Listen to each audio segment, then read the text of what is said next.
குருச்சரணம் இதை கேட்கின்ற எல்லா குழந்தைகளும் எல்லா செல்லங்களும் எல்லா விதமான நன்மைகளும் பெற்று நீடூடி வரணும்னு நினைக்கிறேன். ஒரு சில பேர் கேட்குறது, ஒரு குடும்பத்தில் ஆண் மக்கள் எடுத்துக்கோங்க, மலேசியா போனப்ப சொன்னாங்க, ஒரு குறிப்பிட்ட ஏஜ் வந்தோடனே, அதாவது பெரியோர்கள் சாபத்தினால அவங்களுக்கு என்ன ஆகாது, ஒரு 36 வயசுலேயே 4 பேர் இறந்துருக்காங்க. 36 வயசு 36 வயசு 36 வயசு 36 வயசில். அதில் ஒருத்தவங்களுக்கு அந்த மாடு எருமை மாடு மோதி அதை போய் வண்டி ஏற்ற போகிறப்ப அதோடைய கொம்பு குத்தி இறந்துருக்காங்கன்னா பார்த்துக்கோங்க. இந்த மாதிரி நடக்கும். அது மட்டும் இல்லை, சில பேர் குழந்தையே இருக்காது, குழந்தை வரும் தங்கும், அதுக்கப்புறம் உடனே அது அபாஷன் ஆகிடும். அந்த மாதிரி இருக்கும். குழந்தையே இருக்காது, அந்த சந்ததியிலே குழந்தை இல்லாமே இருப்பாங்க. இந்த மாதிரி தோஷங்கள் இருக்கும். இந்த மாதிரி தோஷங்களுக்கு என்ன அப்படின்னா பரிகாரம் பண்ணணும் அப்படிங்கிறது முக்கியம். ஏன்னா எப்போ பார்த்தாலும் ஒரு குடும்பத்தை வாழ விடாமல் பண்ணுறது முன்னோர்கள் பித்தர்களுடைய சாபங்களாக இருக்கும் அப்படிங்கிறது சித்தர்களுடைய பாஷைகள். அப்போ என்ன பண்ணுறாங்க அப்படின்னா, இந்த இதில் அவங்க வெளியே வரணும் இல்லையா, அந்த தோஷத்துலேருந்து நம்ம வெளியே வரணும். அதுக்கு ஹோமம் இருக்குது. அதுக்கு பேர் திலஹோமம் அப்படிங்கிற பேர். அதாவது பித்ருக்களுக்கு சரியாக பார்த்துக்க மாட்டாங்க, பித்ரு தர்மத்தை செஞ்சுருக்க மாட்டாங்க, இறந்தவங்களுடைய காரியங்களை ஒழுங்காக பண்ணியிருக்க மாட்டாங்க. ஒருத்தவங்க இறந்துட்டாங்கன்னா அவங்க காரியத்தை ஒழுங்காக பண்ணியிருக்க மாட்டாங்க. பித்ருக்களுக்கு செய்ய வேண்டிய கடமைகள் அவங்கள்ட்ட என்னன்னு சொல்கிறாங்க, அமாவாசையில் இதெல்லாம் அவங்க கொடுக்க வேண்டிய பித்ரு தர்மம் இருக்கு இல்லையா. நம்ம அவங்களுக்கு என்ன கொடுக்குறோம், நம்ம திவசம்னு ஒன்று சொல்கிறோம். அந்த திவசம் கொடுக்காதவங்க இவங்களுக்குலாம் நிச்சயமாக தோஷம் உண்டு. அதாவது அப்போ அமெரிக்காவில் உங்களுக்கு இருக்கா அப்படின்னா நல்லா நீங்கள் புரிஞ்சுக்கணும்.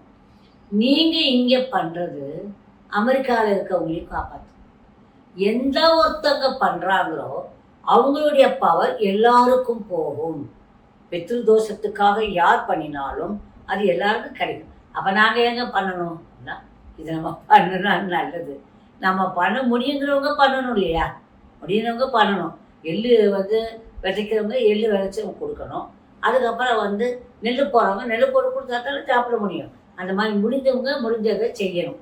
நம்ம இந்தியாவில் இது ஒரு நல்ல பழக்கம். அது எல்லாரும் ஒழுங்காக செஞ்சிட்ருக்காங்க. அதை நம்ம செஞ்சால் என்ன, இப்போலாம் அமெரிக்காவில் செய்ய ஆரம்பிச்சிட்டாங்க தெரியுமா உங்களுக்கு. இப்போ எப்படின்னா, ஆனால் இந்தியா கொஞ்சம் மாற்றிட்டே வருது. I am sorry to say this. என்ன திலஹோமம் அப்படிங்கிறது என்னென்னா, எள்ளு வச்சு பண்ணுறது. யமராஜ சதோனியேய அப்படிங்கிற ஒரு மந்திரத்தை 10,000 ஆவர்த்தனம் பண்ணி அதை வச்சு அங்கே பண்ணுறாங்க. கருப்பு எள்ளு வச்சு பண்ணுறாங்க. அது எங்கெங்க பண்ணுறது அப்படின்னு சொன்னால், ராமேஸ்வரம், தனுஷ்கோடி, அதுக்கப்புறம் ஸ்ரீவாஞ்சியம், திருவெண்காடு, இந்த 4 இடத்துல தான் நீங்கள் செய்ய முடியும்.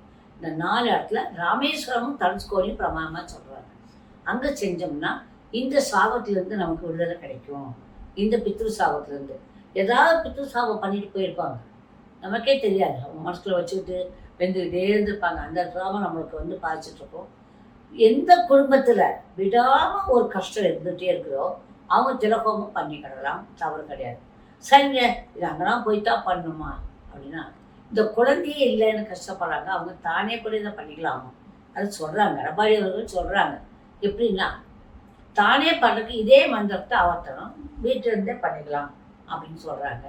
ஆனாலும் சரியான ஆட்களை வைத்து நீங்கள் போய் அந்த மாதிரி போய் பண்ணிட்டு வர்றது நல்லதுங்கிறது என்னுடைய opinion. Okay my children, better no. எப்போவுமே செய்கிறவங்க செய்யணும். எல்லா காரியத்தையும் எல்லாரும் கையில் எடுத்துக்கக்கூடாது, அது செய்ய முடியாது. Okay, I love you all my lovely children. Good luck. Bye.